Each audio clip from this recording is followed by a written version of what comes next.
बताएं, आपको ये भी बताएं कि ये नौबत आएगी। नौबत दरअसल इसलिए आ गई क्योंकि ट्रूडो बढ़कर बहुत सी ऐसी बातें बोल रहे हैं जिसको भारत बिल्कुल बर्दाश्त नहीं कर सकता।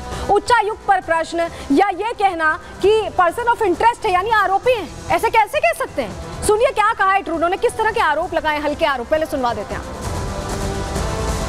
We have taken such significant measures, why the RCMP chose to come out today and disrupt the pattern of Indian diplomats collecting through questionable and illegal means information on Canadian citizens that were then fed to criminal organizations that would then take violent actions from extortion to murder against Canadians.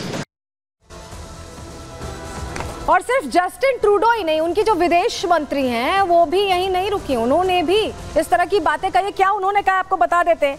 विदेश मंत्री का नाम Melanie Joly है और कह रही है कि हम चाहते हैं कि भारत सरकार इस जांच का समर्थन करे, हम भारत पर सहयोग के लिए दबाव डालना जारी रखेंगे, ये कह रही हैं वो। ये कनाडा की सुरक्षा और कनाडा के बारे में है, ये जरूरी है कि भारत को संदेश मिले, ये भारत को संदेश देने की बात कर रहे हैं। लेकिन जैसे ही भारत को समझ में आया कि ये तो कुछ भी बोल रहे हैं, इनकी बातों का तो ऐसे भरोसा किया नहीं जा सकता, तो एमईए ने, मिनिस्ट्री ऑफ एक्सटर्नल अफेयर्स ने तुरंत कड़ा रुख अख्तियार किया और क्या कहा, चलिए बताते हैं, जल्दी से दीजिए। ट्रूडो की भारत विरोधी मानसिकता से दुनिया वाकिफ है, बिल्कुल क्लियर कर दिया मिनिस्ट्री ऑफ एक्सटर्नल अफेयर्स ने। जयशंकर ने कहा कि ट्रूडो की कैबिनेट में चरमपंथी हैं, अलगाववादी हैं, इस तरह की तो कैबिनेट है।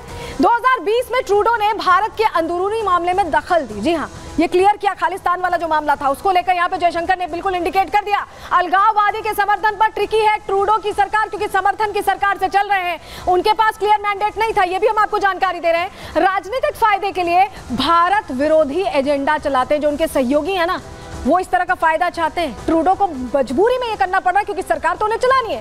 राजनीतिक फायदे के लिए आतंकियों को संरक्षण दे रहे हैं ट्रूडो, ये भारत ने बिल्कुल क्लियर कर दिया। भारत ने कहा कि भारत के भगोड़े आतंकियों को ट्रूडो सरकार ने शरण दी है। कनाडाई सांसद की विदेश समिति में ट्रूडो की पेशी होनी चाहिए, ये कहा है भारत ने। पेशी से पहले ट्रूडो ने भारत पर झूठे आरोप लगाए थे और भारत विरोधी एजेंडे से खालिस्तानी समर्थन बढ़ाना चाहते हैं ट्रूडो।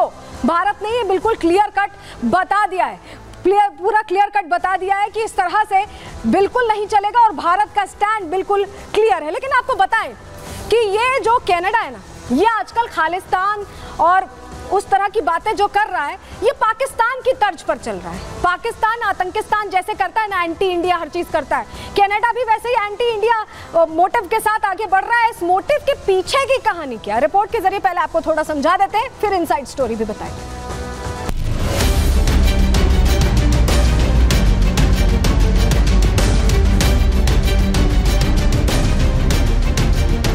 पाकिस्तान की तरह कनाडा भी एंटी इंडिया एक्टिविटी में शामिल है?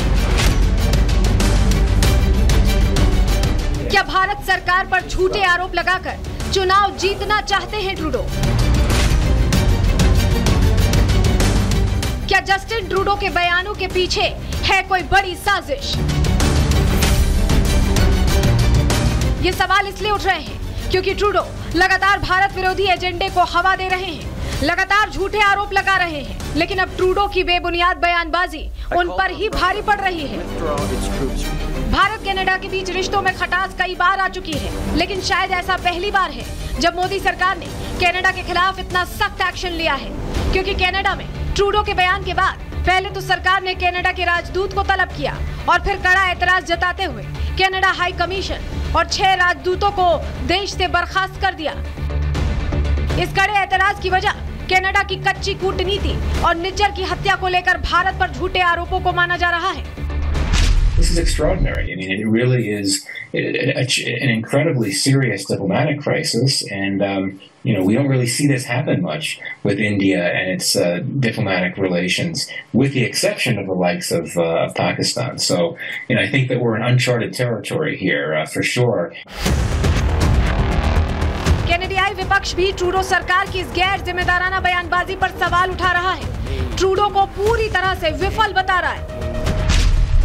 9 साल उदार सरकार हमारे लोगों को सुरक्षित रखने या राष्ट्रीय सुरक्षा और विदेशी हस्तक्षेप को गंभीरता से लेने में विफल रही है। इस वजह से कनाडा इन गतिविधियों के लिए खेल का मैदान बन गया है। हालांकि ये पहली बार नहीं है कि जब ट्रूडो सरकार ने ऐसे बेबुनियाद आरोप लगाए हों। इससे पहले भी जस्टिन ट्रूडो बिना सबूत के निज्जर की हत्या को लेकर कई आरोप लगा चुके हैं। दावा कर चुके हैं कि भारत ने ही निज्जर को मरवाया है, लेकिन जब भारत ने सबूत मांगा तो कनाडा को मुंह की खानी पड़ी। Bureau report, Republic Bharat. तो देखिए, जवाब तो कनाडा दे नहीं पाया। हमने सवाल पूछा, अगर आप आरोप लगा रहे हैं तो आपको जवाब तो देना होगा, लेकिन जवाब नहीं दे पाए ट्रूडो। उन्होंने कोई ऐसा डॉक्यूमेंट नहीं भेजा जो भारत ने मांगा था कि अगर आप इतने गंभीर आरोप लगा रहे हैं कि हमारा इन्वॉल्वमेंट है तो भाई कम से कम प्रूफ दीजिए। प्रूफ नहीं दे पाए। उसके बाद उनकी ही पुलिस ने, कनाडाई पुलिस ने ही उनकी पोल खोलकर रख दी, क्योंकि पुलिस तो ये मान गई कि भारत का ऐसा कोई इन्वॉल्वमेंट नहीं है। खुद कबूल कर लिया सरेआम प्रेस कॉन्फ्रेंस में और ट्रूडो को झूठा बता दिया। एक बार आपको सुनवा देते हैं कि पुलिस ने कहा क्या है, कैसे पोल खुल गई ट्रूडो की, ट्रूडो के दावों की। सुनिए sir. We just heard today that India is targeting, using the terminology I'll share, the South Asian diaspora. So yes, I mean it is targeting the South Asian community, but what we've seen is there's specific targeting of pro-Khalistan elements in Canada. तो सुना आपने, साफ सवाल ये था कि क्या सिख समुदाय को भारत टारगेट कर रहा है। जवाब क्या मिला कि ऐसा कुछ नहीं है, कोई टारगेट, ऐसा अटैक नहीं किया गया है। यानी ट्रूडो जो कह रहे हैं उससे इतर, उससे अलग इनकी पुलिस कह रही है। तो या तो आपस में बातचीत नहीं हो पाएगी कि ऐसा एजेंडा सेट करना है। जो भी वजह रही हो, सच्चाई सामने आ गई है। और वहां के जो जर्नलिस्ट हैं, जो पत्रकार हैं, वो कह रहे हैं कि ट्रूडो की जो ये बयानबाजी है, इसकी वजह से जो खालिस्तानी समर्थक हैं वो बहुत खुश हैं। यही तो करना चाहते थे ट्रूडो। सुनिए, वहां के पत्रकार खुद गवाही दे रहे हैं कि जो करना चाहते थे ट्रूडो वो हुआ है। सुनिए जरा। The Canadian public is done with the Trudeau government.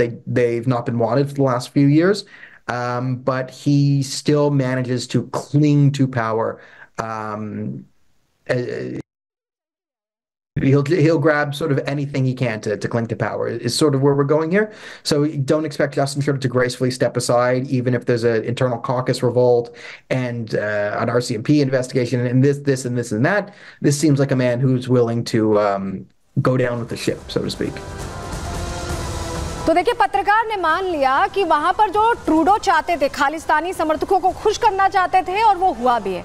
लेकिन ट्रूडो ऐसा क्यों चाह रहे हैं, इसके पीछे की अंदर की वजह क्या है, इनसाइड स्टोरी क्या है, चलिए अब वो जानकारी आपको प्रहार में सबसे पहले बताने वाले हैं। ये जानकारी आपको अभी तक किसी ने दी नहीं होगी, आपको बताते हैं। देखिए, कनाडा पे चीन का असर है। आप सोच रहे होंगे चीन कहां से आ गया पिक्चर में, आगे बताएंगे, आपको एक्सप्लेन करेंगे कि क्यों हम ऐसा कह रहे हैं। चीन का भी असर है, अमेरिका का भी हस्तक्षेप है, जी हाँ, और इसके अलावा कनाडा चुनावों का दबाव है, क्योंकि अगले साल कनाडा में चुनाव है। ये जो तीन फैक्टर्स हैं, ये ट्रूडो को मजबूर कर रहे हैं इस तरह की बयानबाजी करने के लिए, क्योंकि उन्हें ध्यान कहीं और ले जाना है।